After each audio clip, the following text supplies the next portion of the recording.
Advertisement number 6 थी ये 2006 की, एग्जैक्ट डेट थी 20 जुलाई 2006, मतलब 14 साल पहले की एडवर्टीजमेंट थी ये। कैटेगरी नंबर 23 थी, 1983 पोस्ट थी पीटीआई की। अब इसमें एक स्पेशल इंस्ट्रक्शंस मेंशन थी जो केस के दौरान बताएगी। उस स्पेशल इंस्ट्रक्शन में क्या था कि कुछ मेंशन नहीं था कि रिटर्न एग्जाम करवाएंगे नहीं करवाएंगे, उसमें कमीशन को ये पावर दी गई थी कि यदि ज्यादा एप्लीकेशन आ जाती हैं तो हम एग्जाम करवाएंगे, वरना हम इंटरव्यू बेसिस पे जैसे भी है हम रैशनल क्राइटेरिया अपने हिसाब से डिवाइस करेंगे और उसे ऐसे हम इसको प्रोसीड करेंगे इस भर्ती को।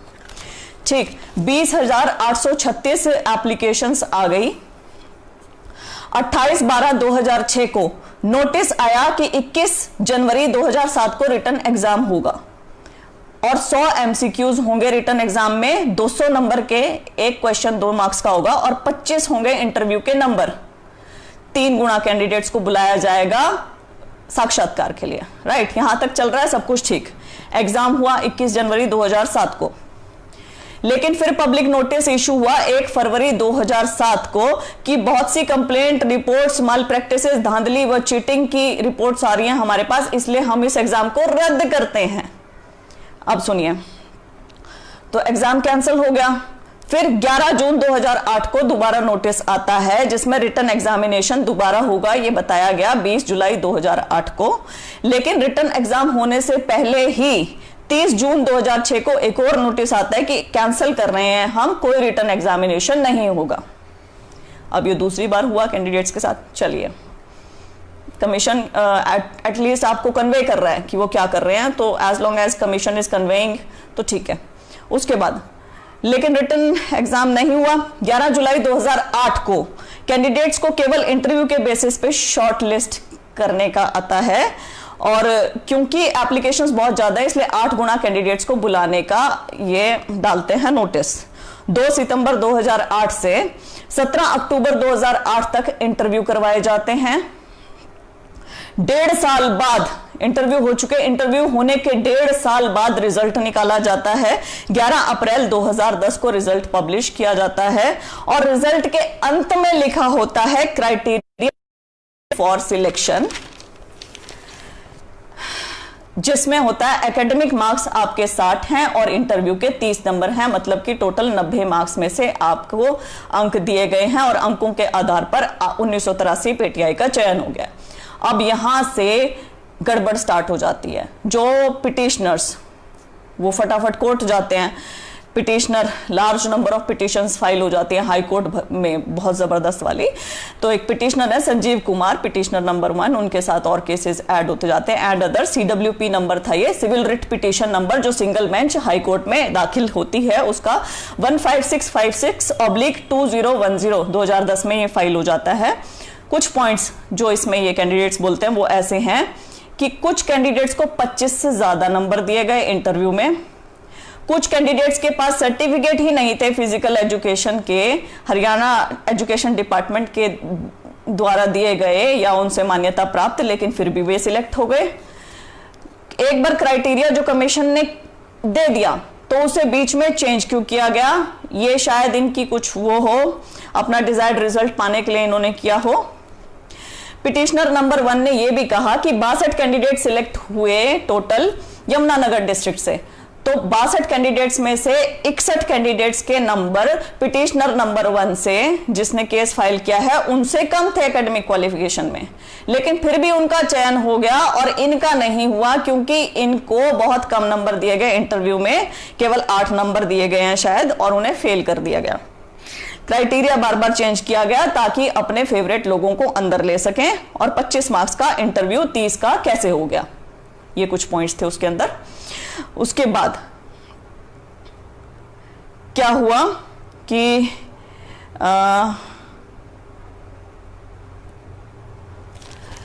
उसके बाद क्या हुआ कि प्रेयर डाली गई, 2 रिट्स लगाई गई, सर्शोरेरी और मैंडमस की। इन्होंने प्रे किया। सर्शोरेरी होता है कि भाई रिजल्ट को क्वैश किया जाए, और मैंडमस की पिटिशनर्स को भी कंसीडर किया जाए इसके लिए, भर्ती के लिए, पीटीआई की भर्ती के लिए।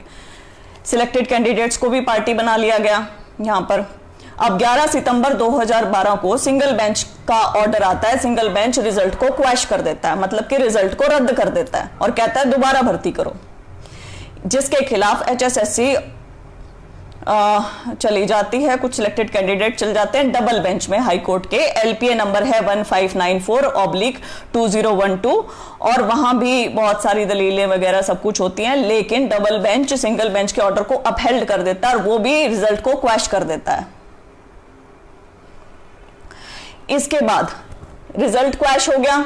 अब इसके बाद क्या होता है कि ये लोग चले जाते हैं सुप्रीम कोर्ट में। सुप्रीम कोर्ट में 30/9/2013 को सुप्रीम कोर्ट क्या करता है, नहीं सॉरी ये तो अपहेल्ड 30/9/2013 को LPA का आया था। सुप्रीम कोर्ट ओरिजिनल डॉक्यूमेंट्स मंगवा लेता है कि तुम सारे ओरिजिनल डॉक्यूमेंट्स ले आओ और तुम मुझे बताओ कि मार्किंग कैसे करी है तुमने, कोई गाइडलाइन थी, कोई प्रोसीजर था, कैसे मार्क्स अवार्ड किए हैं मुझे बताया जाए, सुप्रीम कोर्ट HSSC को कहता है। फिर वही दूसरा पक्ष दलील देता है। अब मैं दूसरा पक्ष भी साथ के साथ बोलती रहूंगी। दूसरा पक्ष ये कहता है कि ये जो बच्चे अब कोर्ट आ रहे हैं ये तब कोर्ट आए हैं जब ये फेल हो गए। यदि इनको प्रोसेस से कोई प्रॉब्लम थी तो ये पहले क्यों नहीं आए कोर्ट। तो इन्होंने सारी प्रोसेस में पार्टिसिपेट किया, सब किया, तब तक प्रोसेस ठीक थी, लेकिन अब ये फेल हो गए तो अब ये आ रहे हैं तो चैलेंज करने आगे सिलेक्शन पे। तो इनके ऊपर एस्टॉपल लगाइए। एस्टॉपल होता है कि मैं बाद में बताती हूं, खैर हम आगे चलते हैं। क्राइटेरिया फॉर सिलेक्शन, दूसरा जो इन्होंने चीज बोली, जो क्राइटेरिया ऑफ सिलेक्शन है वो सब पे यूनिफॉर्मली अप्लाई हुआ है। अब ये बात यहाँ पे HCS वाली ध्यान करना। HCS वाली में क्या था कि अरे 18 क्वेश्चन गलत है, अरे ये तो सबके लिए गलत है। तो वहां तो कोर्ट ने मान लिया कि सबके लिए गलत है, हमारा केस उड़ा दिया। यहां इन्होंने कहा कि ये सिलेक्शन क्राइटेरिया सबके लिए अप्लाई हुआ है, तो यहां तो कोर्ट नहीं माना। तो कोर्ट तो अपनी मनमर्जी से चलता है ना, जो खैर। इसके बाद कोई एलिगेशन मैलाफाइड की फाइल नहीं की गई चेयरमैन के खिलाफ या मेंबर्स के खिलाफ। उसके बाद कमीशन में उसके बाद इन्होंने तीसरी दलील दी कि 2006 से पहले 2003 का क्राइटेरिया होता था जहां पर 60 नंबर की एकेडमिक क्वालिफिकेशन होती थी और 30 नंबर के इंटरव्यू होते थे, तो हमने तो वही फॉलो किया है। तो और इन्होंने कहा कि क्राइटेरिया ऑफ सिलेक्शन के ऊपर सब मेंबर्स के साइन भी हैं और अब एपेलेंट्स ओवर एज हो गए हैं, 10 साल इनको हो गई है जॉब करते हुए, ये कहाँ जाएंगे, कैसे क्या करेंगे। और 25 से 30 मार्क्स का इंटरव्यू किसी भी नॉर्म को वायलेट नहीं करता है, तो कोर्ट इसको समझे। यहां पर दूसरा पक्ष जो पिटिशनर्स का पक्ष था वो लोग बोले कि हमें क्राइटेरिया का पता ही नहीं था, 25 से 30 नंबर कर दिए गए, हमें कोई नॉलेज नहीं थी, हमें किसी ने नहीं बताया आकर। और उसके बाद कमीशन ने क्राइटेरिया रिजल्ट के साथ डिक्लेयर करा, उससे पहले नहीं करा। जो मेरिटोरियस कैंडिडेट्स थे, जो एकेडमिक क्वालिफिकेशंस में बहुत अच्छे थे, उनको 7 से 13 के बीच में नंबर दिए गए इंटरव्यू में, लेकिन जो एवरेज कैंडिडेट्स थे उनको 18 से 28 नंबर दिए गए। PTI सिलेक्शन में सभी डिसीजंस अकेले चेयरमैन साहब ने लिए, कमीशन ने नहीं लिए।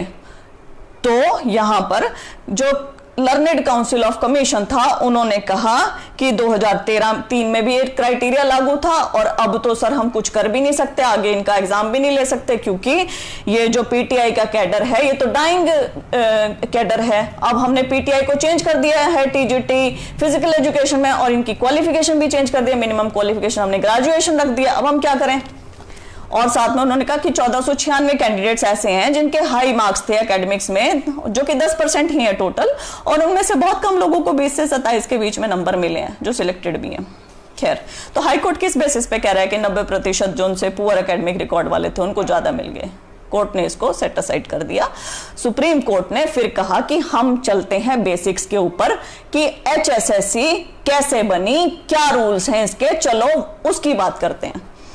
तो इन्होंने निकाला कि method of recruitment, mode of selection, to fix the criteria etcetera, ये कमीशन का अधिकार है, कमीशन कर सकता है ऐसा। ठीक, ये प्रूव हो गया कि कमीशन कर सकता है चेंज, जब भी वो दिल चाहे कुछ भी कर सकता है। ठीक है, ये प्रूव हो गया क्योंकि ये उनके रूल्स में है। दूसरी चीज, कैंडिडेट जिसे क्राइटेरिया का ही नहीं पता कि 25 से 30 नंबर कर दिए गए हैं, प्रोसेस को चैलेंज करने से रोक नहीं सकते हैं फिर आप, जब आपने बताया नहीं क्राइटेरिया क्या है, तो इनके ऊपर कोई एस्टॉपल नहीं लगेगा। और क्योंकि क्राइटेरिया चेंज केवल चेयरमैन के साइन है, क्राइटेरिया चेंज के ऊपर किसी एक और मेंबर के साइन नहीं है। यदि किसी एक और मेंबर के साइन होते तो हम कहते कि ये डिसीजन ऑफ कमीशन है, लेकिन यहां पर सिर्फ चेयरमैन साहब के साइन है, इसलिए ये डिसीजन ऑफ कमीशन नहीं है, ये डिसीजन ऑफ चेयरमैन है। और यहां पर मैं एक बात कहना चाहूंगी कि मुझे बहुत अचंभा है कि बाकी मेंबर्स ने क्यों नहीं कोई आवाज उठाई। एनीवेज, सिलेक्शन क्राइटेरिया में इस हद तक अल्टरेशंस की हैं कि इसका सोल ऑब्जेक्टिव कहते हैं ना कि मेरिटोरियस कैंडिडेट्स को सिलेक्ट करना, मेरिटोरियस कैंडिडेट्स को सिलेक्ट करना ऑब्जेक्टिव लगा ही नहीं, ये लगा कि इस प्रोसेस को और डाउनग्रेड कर दिया गया है। अब आगे चलते हैं। बार बार मतलब चेंज करने का क्या मतलब कि आप अपने कुछ फेवरेट लोगों को लेना चाह रहे हो अंदर, तो इसमें मैं अब यहां पे एक और चीज मैं आपको कहना चाहूंगी कि इसमें सिलेक्टेड कैंडिडेट्स की भी गलती नहीं है। उनकी क्या गलती, क्योंकि जो बेचारे जेन्युइन कैंडिडेट्स होंगे वो तो पिस गए ना इस चीज में, कुछ थोड़े बहुत नॉन जेन्युइन के लिए जेन्युइन तो गए, तो मैं उनके खिलाफ भी नहीं हूं। और मैं आ रही हूं विश्लेषण पे, पहले फैक्ट बताती हूं, उसके बाद इन्होंने कहा कि कमीशन ने एडमिनिस्ट्रेटिव रीजंस का हवाला देके एग्जाम रद्द किया, लेकिन एडमिनिस्ट्रेटिव रीजंस क्या थे ये तो बताया ही नहीं। आपको याद है जैसे एएलएम का पेपर कैंसिल हुआ, एएलएम के पेपर में क्या लिखा, ड्यू टू एडमिनिस्ट्रेटिव रीजंस या कुछ भी, राइट। तो इनकी मर्जी रहती है, बताते थोड़े एडमिनिस्ट्रेटिव रीजंस क्या होते हैं। यहाँ जो इनके दूसरा पक्ष था, दूसरी पार्टी थी, उन्होंने कहा कि जब कमीशन ने क्राइटेरिया पहली बार चेंज किया, मतलब उन्होंने कहा कि हम रिटर्न एग्जाम नहीं करवाएंगे, हम इंटरव्यू के बेसिस पे करेंगे, तो ये जो पिटिशनर्स आज यहां पर आए हुए हैं कोर्ट, ये उसी टाइम तुरंत कोर्ट क्यों नहीं चले गए। तो ये भी बात देख रहे थे कि फेल हो जाते हैं, सिलेक्ट हो गए तो ठीक, फेल हो जाते हैं तो हम इसको चैलेंज कर देंगे, तो ये बात है। और ये कैंडिडेट्स जो पिटिशनर्स हैं ये क्यों कह रहे हैं कि नंबर कम ज्यादा ये कैसे कह सकते हैं, जबकि इन्होंने कोई मैलाफाइड इंटेंशन का केस किया ही नहीं, कोई मैलाफाइड इंटेंशन की प्रे की कोई आरोप नहीं लगाया चेयरमैन या मेंबर के ऊपर। तो कोर्ट ने यहां कहा कि मैलिस दो टाइप की होती है, एक मैलिस इन फैक्ट होती है, एक मैलिस इन लॉ होती है। मैलिस इन लॉ कहती है something done without lawful excuse, मतलब इसका कहने का यह है कि उन्होंने कहा कि इस केस में मैलिस ऑफ लॉ हुई है, जो कि साफ साफ दिख रही है। कैसे कि हाईली एकेडमिकली क्वालिफाइड को 10 नंबर भी नहीं मिले इंटरव्यू में, जबकि एवरेज आदमी को एक्सीलेंटली परफॉर्म किया उसने इंटरव्यू में, तो ये मैलिस इन लॉ है। आर्टिकल 14 और आर्टिकल 16 कॉन्स्टिट्यूशन के हमारे कहते हैं, आर्टिकल 14 है राइट टू इक्वालिटी, आर्टिकल 16 कहता है इक्वल अपॉर्चुनिटीज ऑफ एम्प्लॉयमेंट। तो यहां पर इस चीज का भी वायलेशन हुआ, इसलिए ये मैलिस इन लॉ है। अब इन्होंने जो कोर्ट ने क्या किया अब यहां पे, अब कोर्ट ने क्या किया, कोर्ट ने कहा कि क्योंकि ये इंटरिम ऑर्डर था 2013 में, और 2013 में इनकी जो सर्विस कंटिन्यू हो रही थी वो ये कहने पे हो रही थी इस सर्विस का जो भी वो रहेगा that will depend on the outcome of this case, तो हम इनकी भर्ती करते हैं रद्द, आप लोग जाइए, आप लोगों का दोबारा एग्जाम होगा 6 महीने के भीतर या 5 महीने के भीतर कुछ ऐसा है, उसी क्राइटेरिया पे होगा कि 200 नंबर के एमसीक्यूज होंगे, 25 नंबर का इंटरव्यू होगा, और केवल आप ही लोगों का होगा, जो 20,000 समथिंग लोगों ने फॉर्म भरा था, केवल आप लोगों का ही होगा एग्जाम, और इसमें कोई फ्रेश नया फॉर्म एक्सेप्ट नहीं किया जाएगा। ये कोर्ट ने दे दिया डिसीजन। अब यहां पे हम आते हैं कुछ चीजों के ऊपर। कोर्ट ने दे दिया डिसीजन, लेकिन जो जेन्युइन कैंडिडेट्स थे, जो सिलेक्टेड थे पीटीआई टीचर्स, जो जिनका एकेडमिक रिकॉर्ड भी ठीक था, जिनके इंटरव्यू में एवरेज मार्क्स लगे हो या कम मार्क्स लगे हो, ज्यादा मार्क्स लगे हो, जैसे भी हो, लेकिन जेन्युइन थे, वो कितने ज्यादा अफेक्टेड हुए, उनकी जिंदगी कैसे उथल पुथल होगी।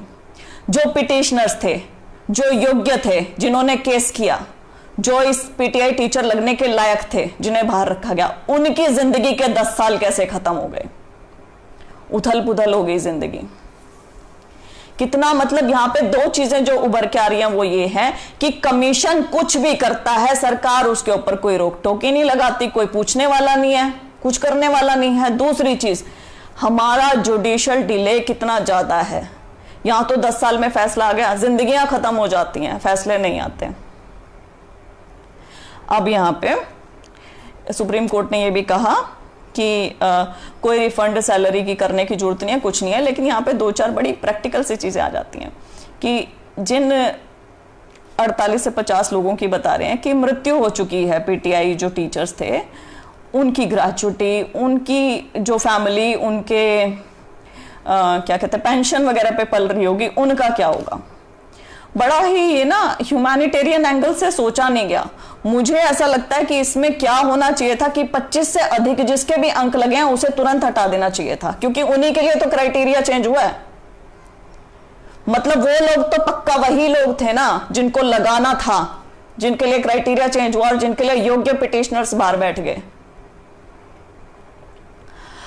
तो कुछ ऐसा बीच का रास्ता निकालना था कि जो लोग अंदर हैं वो तो रहें, जो जिनके 25 से ज्यादा नंबर है उनको हटा दें, और पिटिशनर्स का कुछ ना कुछ, जिनके एकेडमिक क्वालिफिकेशंस बहुत अच्छी हैं, उनको अंदर लेने का किसी भी तरीके से कोई बीच का रास्ता, कोई प्रक्रिया इख्तियार करनी चाहिए थी। बहुत जरूरी थी ये चीज।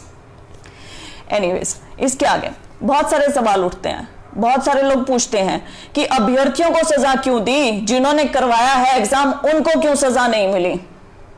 पहले भी तो मिली है, अब मैं यहां नाम नहीं लूंगी, लेकिन आपको यहां मैं स्पष्ट कर देती हूं कि यह क्रिमिनल केस नहीं था, यह सिविल केस था। इसमें मैलाफाइड इंटेंशंस को क्वेश्चन किया ही नहीं गया था। इसमें प्रेयर यह थी कि एग्जामिनेशन को रद्द किया जाए, नहीं तो पिटिशनर्स को लिया जाए। जो चीज आप मांगते हो, जिस चीज के ऊपर आप केस करते हो, उसी चीज को कोर्ट सुनती है, दाएं बाएं की चीज नहीं सुनती है। और बड़ी इंपॉर्टेंट यहां चीज बोलूंगी कि यदि क्राइटेरिया चेंज होने पर आप कह रहे हैं कि किसको अंदर किया जाना चाहिए था, तो क्राइटेरिया चेंज तो नायब तहसीलदार में भी हुआ, रिवील नहीं हुआ, सॉरी, क्राइटेरिया असिस्टेंट प्रोफेसर्स में भी रिवील नहीं किया गया, तो अब वाले भी अंदर जाने चाहिए। तथ्यों के साथ बोल रही हूं, ऐसे नहीं बोल रही हूं। क्या यह फैसला अमानवीय है? हाँ, ये फैसला अमानवीय है, और दोनों पक्षों के लिए है, पिटिशनर्स के लिए भी, रिस्पोंडेंट्स के लिए भी। काहे को रिस्पोंडेंट पिटिशनर्स के लिए? क्यों? क्योंकि 10 साल गुजर गए हैं। 10 साल उन्होंने अपनी जिंदगी में, सैल्यूट करती हूं 10 साल तक केस लड़ना, high court, single bench, double bench, supreme court तक, और इतने बड़े बड़े वकीलों के खिलाफ 10 साल तक केस लड़ा। लेकिन क्या इतना जुडिशियल डिले, ये सब कुछ अमानवीय तो उनके लिए भी है। केस का निपटारा 1-2 साल में हो जाता, सब कुछ ठीक हो जाता। अमानवीय उनके लिए भी है। 10 साल तक सर्विस की, सेवाएं दी, पिछली नौकरियां छोड़ छोड़ के आए होंगे कुछ लोग, दोबारा कैसे जाएंगे? अपनी जिंदगी, आरामदायक जीवन हो चुका है, एक जीविका बंधी हुई है, परिवार उसके ऊपर डिपेंड करता है, अब दोबारा से कैसे पढ़ें, कैसे पेपर दें? जितनी एफिशिएंसी 10 साल पहले थी वो अब तो नहीं रही। बहुत सारे सवाल आ जाते हैं, बहुत सारे। ये देरी के कारण ऐसा होता है। बोलते हैं ना, justice delayed is justice denied. It is kind of justice denied to both the parties. ऐसा है। और आप ये मत सोचना मैं किसी की साइड ले रही हूं, मैं तथ्य सारे बोल रही हूं। एनीवेज, अब